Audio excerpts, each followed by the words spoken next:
Doing? Very good, man. You know what? It's kind of like Christmas is almost here. We've had a rough 2020, I think, for a lot of people with the whole pandemic, and I think that looks a little bit different for everybody. But I'm usually into Christmas spirit, but I'm definitely into Christmas spirit this year. It's like 35 degrees here in Massachusetts right now outside. The sun is shining, so things are good, man. How about you? I'm good. As you can see, I got my beautiful tree back here, so I'm in the Christmas spirit. Got to get Any decorated, get ready to rumble. Anybody who sees you on a Zoom call, that tree brightens their day, or they Dude, that's the comment on plan. that tree.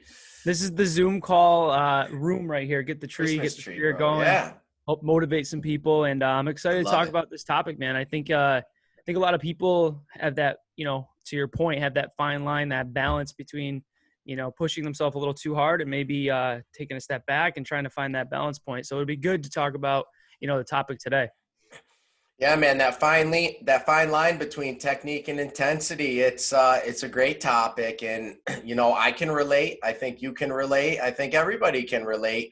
And it's like if you know proper technique on movements or on exercises, lifts, whatever it is, and you're like floating around like a gym, right? I mean, it's back in the day you'd see it, like, oh, geez, but it's like you're not gonna walk up to somebody and tell them they're going to take it the wrong way. You know what I mean? Like, hey, your spine is all rounded out, man. And listen, you really want to pull your shoulders back and suck your belly button in and squeeze your glutes and activate your core so you don't hurt yourself. And that doesn't sit well with a lot of people. So it's like, I'm all about intensity in my workouts, you know what I mean? But there is that fine line between, like, do you have good technique when you're doing it, or you just kind of, if you're doing a burpee, are you so tired and you're throwing yourself on the floor like a wet rag doll and then just kind of standing back up? Or if you got a bar or some dumbbells and you're doing some shoulder presses going overhead, it's like, are you just driving with your low back, driving your hips forward and slamming that weight up? Sure, you're getting it up there, but maybe you're using all the wrong muscle groups. Yeah, I mean, I think there's kind of two different things people do. It's one, either when you're first getting started, maybe you just don't have a clue. So you're just kind of have that awkward body awareness where you don't really know what you're doing at first. So maybe, that's where, things can get a little bit sloppy. You're not really aware of what you're doing. But there's also a big part where I think, the ego kicks in, and I've been guilty a million times of myself is, I've been you known want as an to. ego lifter back in my day. Oh yeah. Well, you want to move weight, it's a difference from, like, I always Go talked big about or go bodybuilding. home, baby. Yeah, well, that's it. That's it. And it was always trying to push harder, push more weight. And then you start to sacrifice form, for the weight and the number in the short term when you're potentially sacrificing an injury long term. And, I used to make a joke is like, when I finally let the ego go a little bit, where I wasn't getting sloppy, I wasn't doing that stuff, is like, I was always into bodybuilding. And there was a difference from, like, being a weightlifter and moving weight to being a bodybuilder and activating a muscle that I'm trying to activate. And it's no different if you're doing a squat or whatever movement it is. You want to, like, feel the movement. You want to know what you're activating, how to brace yourself and doing it properly. But it's very hard to do that a lot of times for most people, because when you do that, you can't move as much weight because it's harder. So it's easier to be sloppier, just come bouncing out of the hole, throw it up there. And that's like, you may have an intense lift, you may be lifting more weight, but are you really benefiting from it? And are you actually going to see long-term progress? Or when is that point you hit that plateau and you just stick, or you get hurt or tweak something, and then you're going to end up back at the bottom anyway. So it's really like finding that balance between intensity and form, but you really got to think, form. And then once it becomes, like habit, then, the intensity can really build, but you really have to take your ego out of it, especially at the beginning, because, that's where most people struggle. And especially when you come motivated, I get clients all the time. They're like, let's go. They're gung ho, gung ho. And I love it. But at the same time, I'm like, Yeah. you can get a lot of benefit out of doing something a little slower, a little more controlled. And you also make sure we're doing what we actually want. So. Yeah, I think a lot of people, like, we're both kind of bringing up weight training because that's what we both are into and that's what we both do. Even if it's somewhat different, it's still somewhat similar, where you're taking a weight load and you're throwing it around in one way, shape, or form, whether you're using a couple body parts at a time or a lot of body parts at a time. And it's like it works both ways too. So a lot of people have that question is like, when is the right time to increase my weight load? and like, how much do I increase it, or what should I be lifting? And I think that's a very, very challenging question to answer, because it varies by degree per person, you know, maybe significantly even, you know, but like on the higher end, like training at an intensity, at a high intensity with metabolic conditioning and weightlifting there, it's very easy to just keep going, and you're in it mentally, you're pushing yourself, and then all of a sudden your lifts get ugly. You know what I mean? It's like, am I going to hurt myself by doing ugly lifts? Which is the most important thing for me, I think. But even more so, it's like, are you getting the most benefit out of that movement by doing it the way that you're doing it? Or are you going to benefit more by dropping 10 pounds off of that bar, or putting the 45-pound dumbbells away and grabbing, say, 35s, and doing it with nice, solid techniques so you're hitting the right muscles in the right joints that you want to hit? You know, I think it's a big thing. You know, it's a game changer. If you can't go through, you know, full range of motion, especially on the strength training side, then obviously you know, and you have the mobility to do it, Weight you're load's too probably much. cheating it. There's no reason to do it. You know, squats, you see it all the time. Bench pressing, someone's doing half reps, or squatting, someone's not getting to parallel or below because they can't move as much weight. So, you know, I think, you know, the first thing is can you do whatever movement you're trying to do in a full range of motion? That's the first thing. If you can do that, then okay, that's the first step. The next step would be, what is the rep scheme you're trying to hit? You know, are you trying to hit 10 reps, 8 reps, whatever the rep may be? You know, can you get 8 to, you know, for example, if I said, hey, I like giving rep ranges for people. So I'll be like, hey, can you get 8 to 10 reps? And then when I preference that, and it's like, it's 8 to 10, but like, I want you to have another rep or two in the tank. So when you know you're like getting ready to fatigue, say you got 9 or 10 reps, I want you to stop there, even if you could do 11 or 12, because you're keeping some in reserve so your form stays good. But it was an intense 8 or 9 or 10 reps, but you're not training till failure. Because I think that's the big mistake is, number one, when you train to failure, that's where most time injuries start to occur. And then the other part too is when you train to failure every time, it really crushes your nervous system. And then No doubt. and then you can't train as frequent or as optimal. You know, it's the whole concept of people think you need to be sore to grow and build muscle and get stronger. And it's really the opposite. Like, you know, if you can only train your legs once a week and you're broken and you can't walk, is that really more efficient than training them 3 times a week, you know, and I doing couldn't half the agree volume? more. Couldn't agree So more. yeah, that's Yeah. how I feel about it. Yeah, I run into that a lot too. You know what I mean? Like, the best workouts are not always necessarily the ones that leave you laying in a puddle of sweat on the floor afterwards, that leave you totally exhausted, burnt out, where you're having a tough time walking for 2-3 days. You know, I think there's a big misconception there. Like, define a good workout or a great workout. You know, at the end of the day, I think the reason any of us do it in the first place is for results. It's the end result. You know, like, sure, we love the process. We love doing it. I love the mental challenge. I love the serotonin boost and stuff at the end of a high intensity workout. But at the end of the day, I'm doing it to strengthen my body and make my body move more efficiently. You know what I mean? Yeah.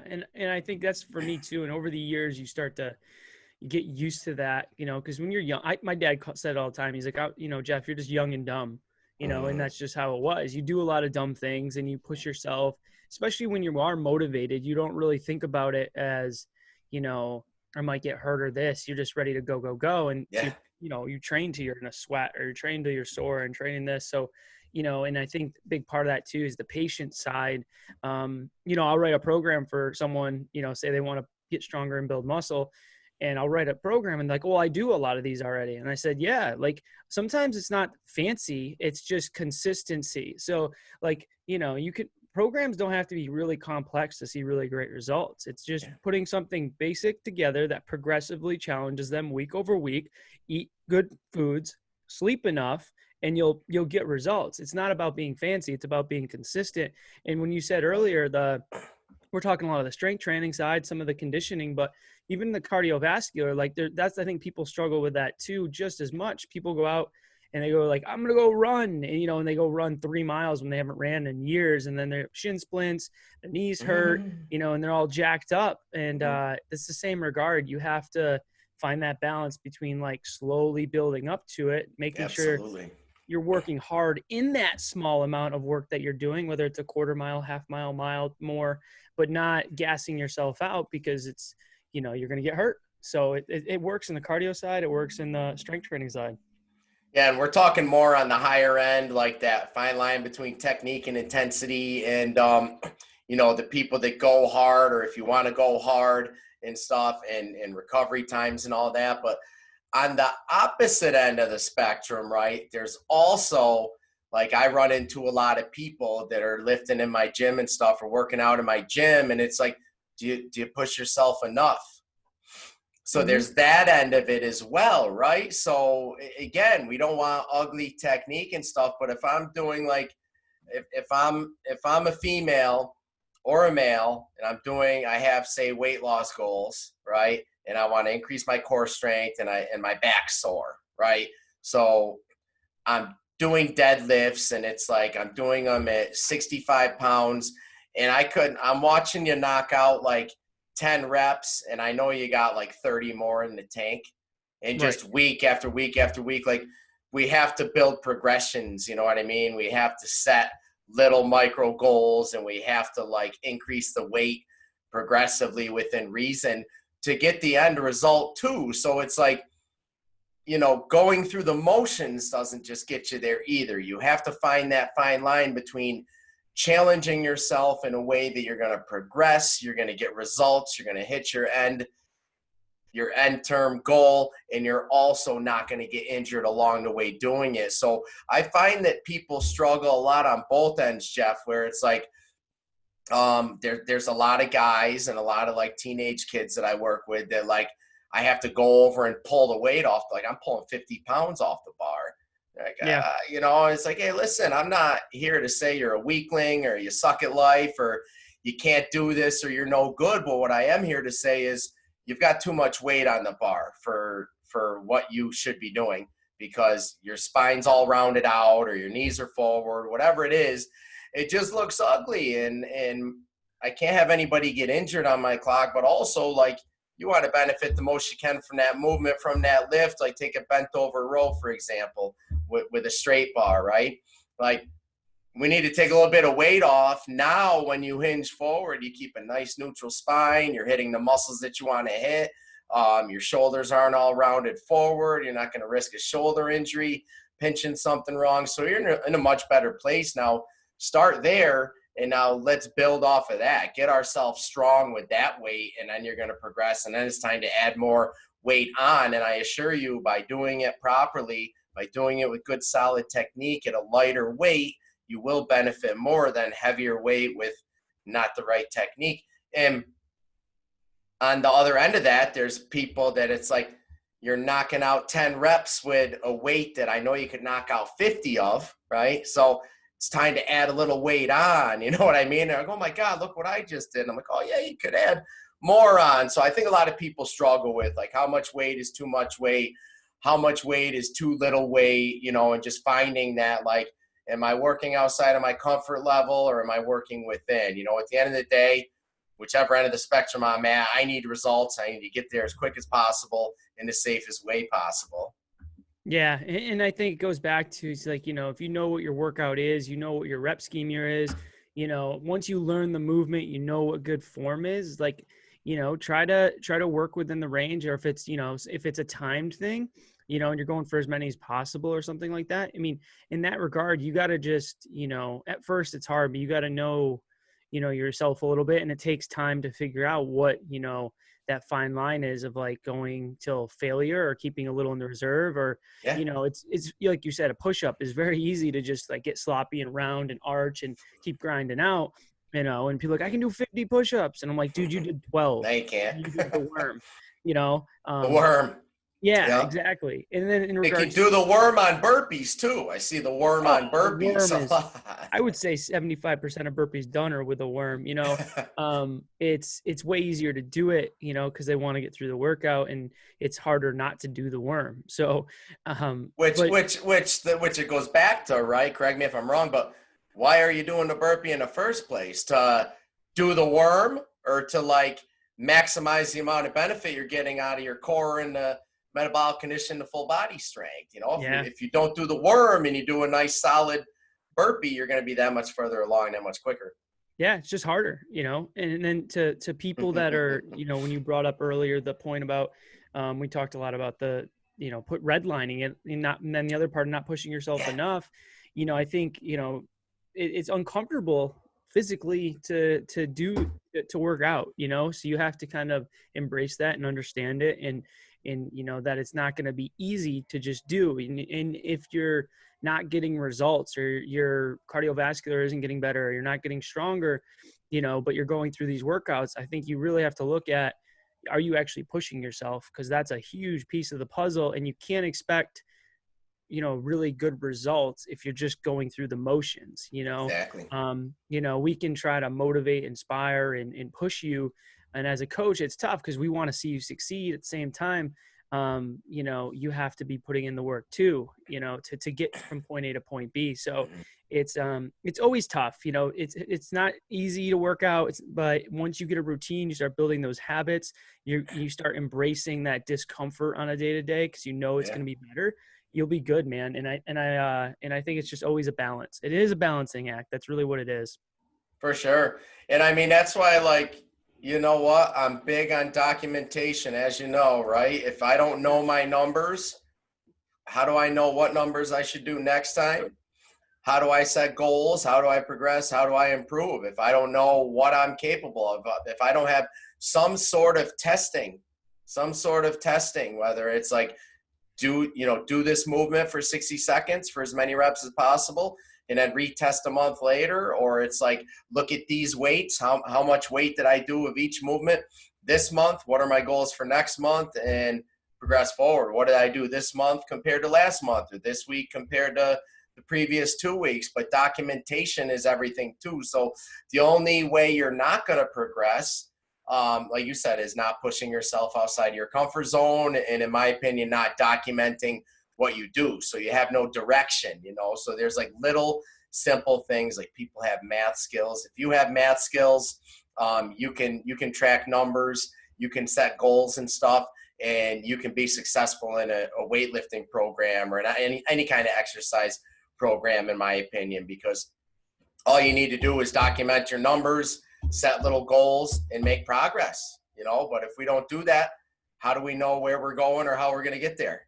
Yeah. And it's huge, man. Like everyone I work with, including myself, when I train, it's important, it's from your food, documenting your food. And like I said, these are things you don't have to do the rest of your life. But if you're coming to work out and you're going to the gym with a goal in place, you don't just like dive into the abyss and hope it works out. You want to have a game plan. So the nutritional component, tracking your food. We use using MyFitnessPal to track your food so you can see what you're taking in. So if you're not losing body fat, you know why. Maybe you're overeating, maybe you're undereating if you're trying to get stronger and building muscle. That day-to-day like workout stuff, plugging in your numbers this week so you can see what you're doing next week and the week after that, so you can always improve, whether it's 1 rep or 1 pound or whatever it may be. And then just being accountable for that aspect is huge. It's if you write everything down, you have your goals in place, especially from a nutrition standpoint and a workout standpoint, there really is no excuse. It's all data that's right in front of you. And it's all there. So, if you're not doing what needs to be done, you're not going to get to the goal. And then once you get down that road, you don't always have to track, but I highly, highly recommend people that are motivated to make changes, to document workouts, food, so there is no excuses, and it keeps you accountable. Yeah. Self-accountability is huge. And, I don't track my food 100% of the time, right? I go in spurts, and I'll tell you what, tracking my food makes me know exactly where I need to be. Sure, I can eyeball it. I'm not in any kind of competition prep or competing in any professional sports. So my goals are a little different, but tracking my food, weighing my food for the short period of time that I did it, about 10 days, taught me portion size, taught me portion control, and gave me a good, well-rounded idea of how much of each thing I should be eating. You know what I mean? And if I'm too heavy on fats or I'm too heavy on proteins, which is usually ends up the other way around. Most people aren't heavy enough on protein, but whether I have too much fats, too much carbs, not enough fats, it taught me that. But one thing I do is I track my numbers, and I've been tracking my numbers for years. So whatever my 1 mile run is, I know my time. I know my deadlift, my back squat, my front squat, my overhead press. I know all my lifts. I know how many burpees I can do in a minute. I know how many push-ups I can do in a minute. And those numbers are motivational to me. I never want to go backwards. I always want to look at them and try to go forward. When I'm staying the same, I'm not moving the needle forward. I'm just doing just that. Just riding along, coasting along, and that's it. So some things got to change, if that starts to happen. So big fan of tracking your numbers. Me and Jeff, we got to fly out of here, guys. Me and Jeff don't want you to get injured. So we want you to push yourself to the edge of the cliff, but don't push yourself over. For all you red line people and on the opposite end of that spectrum, for those of you people that are kind of going through the motions and still riding along your comfort zone, get uncomfortable, get outside your comfort zone a little bit, ask for help from friends, ask for some coaching, work out with a friend, watch a motivational video, whatever it is. Push yourself, but don't push yourself to the point of failure where you have zero technique involved and you're at risk for injury, because that's just going to put you out, and you're going to be that much more delayed on hitting your goals. So thanks for watching, guys. Todd Selva, Jeff Moulton, MVP Get Fit Weekly. We'll catch you next time.